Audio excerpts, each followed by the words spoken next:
২৪ সালের ৩১ জুলাই বাংলাদেশ জামাতে ইসলামীকে নিষিদ্ধ করার সকল আয়োজন সম্পন্ন হয়েছিল। কি কারণে তারা ৩১ জুলাই করে নাই তারাই ভালো বলতে পারবে। তবে আমরা নিশ্চিত হয়ে গেলাম যে ১ আগস্টে তারা আমাদেরকে নিষিদ্ধ ঘোষণা করবে। এর আগেও আমাদের সংগঠন বারবার স্বৈরাচারী সরকারের রোষানলে পড়ে নিষিদ্ধ হয়েছে। সুতরাং এই অভিজ্ঞতা আমাদের জন্য নতুন ছিল না, কিন্তু বাংলাদেশকে নিয়ে আমরা চিন্তিত হয়ে পড়লাম।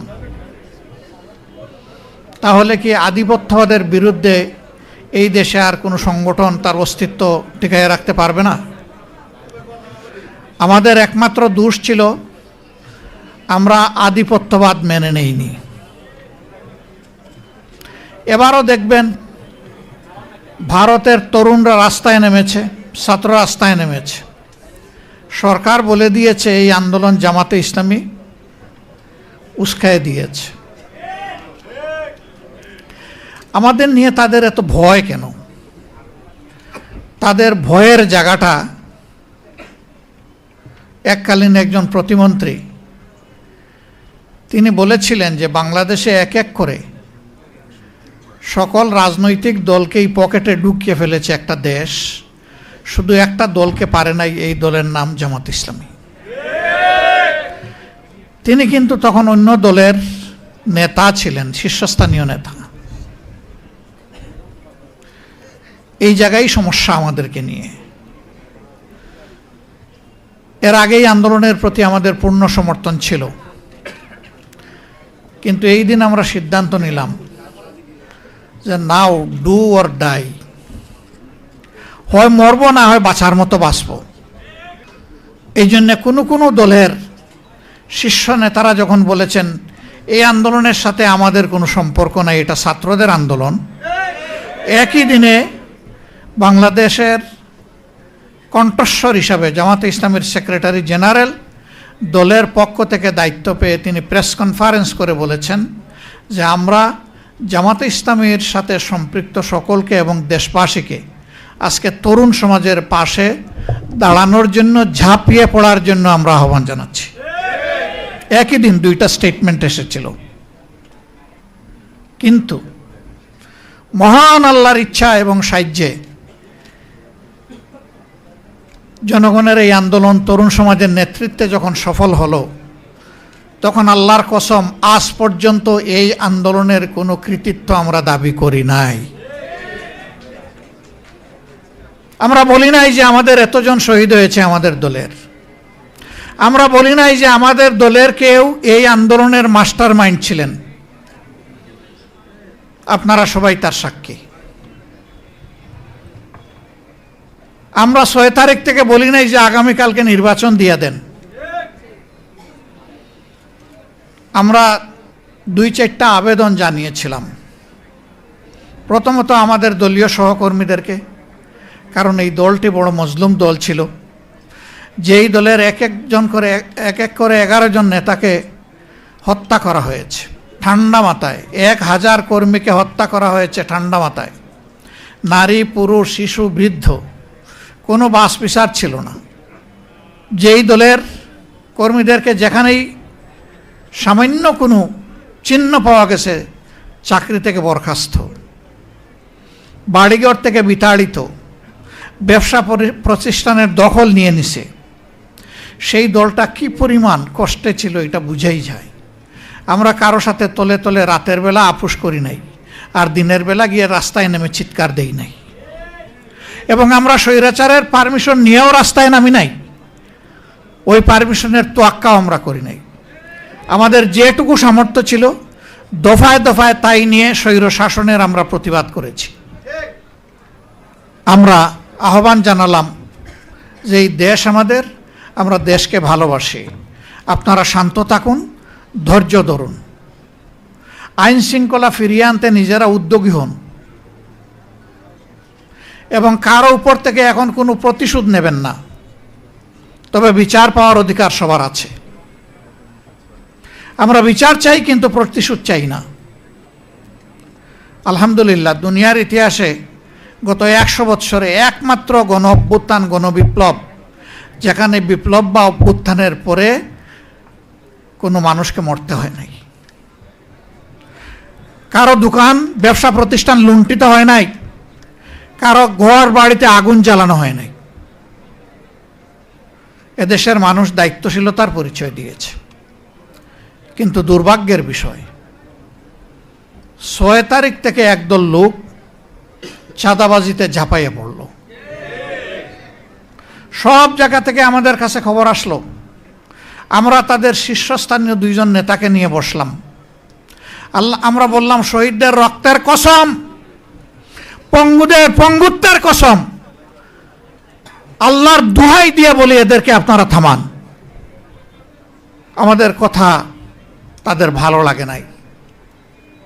ভালো লাগবে কিভাবে? স্বয়ং শস্যার মধ্যে বুট থাকলে বুট কিভাবে তাড়াবেন? মাথা থেকে পায়ের পাতা সবাই যদি এই অপরাধে জড়ায় পড়ে, তাহলে অপরাধীদেরকে বিরত রাখবে কে? রাখার তো কেউ নাই। কার্যত এখনো সেই মহোৎসব চলছে। আমরা নির্বাচনের দাবি করলাম না। আমরা আমাদের সহকর্মীদেরকে বললাম যে শহীদদের বাড়িতে যাও, মা বাপের পাশে দাঁড়াও, সান্ত্বনা দেও, তাদের জন্য দোয়া করো, নিজেদের যা কিছু আছে উজাড় করে দিয়ে সেইটা করো। হাসপাতালে হাসপাতালে আমরা ছুটে বেড়ালাম। যারা কাতরাচ্ছে, এই যে একজন এখানে বলে গেলেন, তার মাথায় হাত দিয়ে জিজ্ঞেস করেছিলাম, তিনি এই কথাটা বলেন নাই যে এইভাবে আহত হয়ে পড়ে আছেন, আপনি কি মানসিকভাবে দুঃখিত নাকি কি বলবেন আপনি? বললো, আমি মোটেই দুঃখিত না, আমি সন্তুষ্ট। আমার জাতির জন্য আমি যে রক্ত দিতে পেরেছি। আমি তো বেঁচে আছি, কিন্তু আমার সহযোদ্ধারা তো অনেকে চলে গেছে। আমি জিজ্ঞেস করেছিলাম, আর একবার যদি জাতির প্রয়োজনে? বলছে, আরেকবার কেন, যতবার প্রয়োজন হবে ততবার বেরিয়ে আসব। পা কাটা হয়ে গিয়েছে। ঢাকা মেডিকেলে জিজ্ঞেস করেছি, তুমি তো আর পারবে না জাতির জন্য লড়াই করতে। কেন পারবো না? আমার তো একটা পা এখনো আল্লাহ রেখেছেন, ওই এক পায়ের উপর ভর করে প্রয়োজনে জাতির জন্য আবার লড়াই করব। তাদের বদৌলতে পাওয়া এই নতুন বাংলাদেশে আমরা যদি তাদের সাথে বেঈমানি করি, আল্লাহ কি আমাদেরকে ছেড়ে দেবেন? আমরা সবাইকে আহ্বান জানিয়েছিলাম, এই শহীদ, এই আহতদেরকে সম্মান করুন, শ্রদ্ধা করুন, তাদের আকাঙ্ক্ষা বাস্তবায়নে এগিয়ে আসুন। এখানে একজন দাঁড়িয়ে বলেছেন যে যারা নিহত হয়েছে, শহীদ হয়েছে, তাদের মধ্যে বেশিরভাগ প্রান্তিক জনগণ, এমনকি তারা ছাত্রও ছিল না। একটা সংখ্যা ছাত্র, বেশিরভাগ শ্রমিক। সেই শ্রমিকের কি কোনো কোটার দাবি ছিল? তার সরকারি চাকরির আশা ছিল? সে ওঠার জন্য যায় নাই। সে গিয়েছিল ফেসিবাদ মুক্ত একটা বাংলাদেশ দেখতে। আজকে সবই রয়ে গেল। সেই কোটা অত্যন্ত নিকৃষ্টভাবে এখন বাস্তবায়ন হচ্ছে। বিশ্ববিদ্যালয়ের বিশি, জেলা পরিষদের প্রশাসক, তারপরে ব্যাংক, বিমা, কর্পোরেশন, সরকারি, বেসরকারি, আধা সরকারি সেক্টর, সব জায়গায় এখন একদম নির্লজ্জ দলীয়করণ চলতেছে। এটাকে কোটা নয়?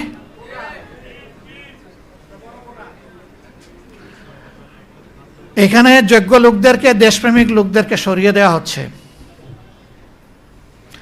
বাছাই করে করে অসৎ, দুর্নীতিপরায়ণ লোকদেরকে প্রধান প্রধান জায়গায় পদায়ন করা হচ্ছে, যেন একটা দুর্নীতির স্বর্গরাজ্য কায়েম করা যায়।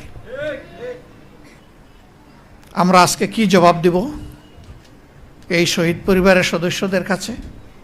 কি জবাব দিব জুলাই যোদ্ধাদের কাছে, যে আকাঙ্ক্ষা নিয়ে তারা যুদ্ধ করেছিলেন, তাদের সন্তানরা জীবন দিয়েছিলেন? আমাদের কি জবাব? চিঠি লেখে খালি হাতে যুদ্ধ গিয়ে জীবন দেওয়া আনাসের মা বাবার কাছে আমাদের জবাব কি? জাবের ইব্রাহিমের মা বাবার কাছে জবাব কি? রিয়া গুপের মা বাবার কাছে আমাদের জবাব কি? শান্তর মা বাবার কাছে আমাদের জবাব কি? আবু সাইদের সেই নিরীহ পরিবারের সদস্যদের কাছে আমাদের জবাব কি? মুগ্ধর পিতা এখানে আছেন, তার পরিবারের কাছে আমাদের জবাব কি? আমি উনার প্রতি বিশেষভাবে কৃতজ্ঞতা আদায় করি। চেষ্টা করেছি আমি এবং আমার সহকর্মীরা গড়ে গড়ে শহীদ পরিবারে গিয়ে তাদের দোয়া নিতে। আমরা তাদের পরিবারেও গিয়েছিলাম, মেহরবানি করে ওনারা আমাদেরকে সুযোগ দিয়েছিলেন যাওয়ার। সেই সময়টা আমরা ফিল করেছিলাম যে প্রাথমিক ধাক্কা সামলানোর জন্য আমাদের সামর্থ্য অনুযায়ী সব পরিবারের হাতে আমরা কিছু উপহার তুলে দিতে পারি কিনা। এই পরিবারের গর্বিত অভিভাবক তিনি বলেছিলেন, আমার ছেলেটি ছাত্র হলেও ফ্রিল্যান্সার ছিল। আমার যদ্দূর মনে পড়ে তিনি বলেছিলেন যে সে তার পার্সোনাল অ্যাকাউন্টে আমাদের জন্য 24 লক্ষ টাকা রেখে গিয়েছে। এই টাকা আমাদের ফ্যামিলি চলছে, আপনারা এসেছেন বলেছেন আমরা খুশি, এটা আমাদের লাগবে না। সবচেয়ে গরিব পরিবার দেখে এটা দিয়ে দিয়েন আপনারা। এখানে যারা জীবন দিয়েছে, যাদের সন্তান চলে গিয়েছে,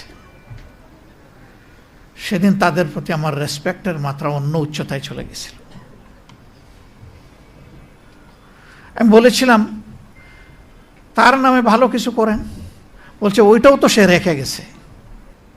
এই যে পবিত্র একটা আকাঙ্ক্ষা যে আমার ছেলে যে কারণে জীবন দিয়েছে, ওই কারণে সহযোদ্ধাদের প্রতি একটু সম্মান দেখালে আমি বরঞ্চ কৃতজ্ঞ হব, মানসিক প্রশান্তি পাব। এই পিতার মানসিকতাটা যদি আমাদের শাসক গোষ্ঠীর মনে আসে, তাহলে তারা তাদের দায়িত্ব পালনে এই রকম অবহেলা দেখাতেন না। আমাদের এই সহযোদ্ধারা কি শুধু এই জন্যই জীবন দিল, যুদ্ধ করলো, পঙ্গু হলো যে এক দলকে তাড়াইয়া আরেক দলকে আমরা বসাই? বরঞ্চ তারা সিস্টেমের পরিবর্তন চেয়েছে, যে একটা আমূল পরিবর্তন আসুক।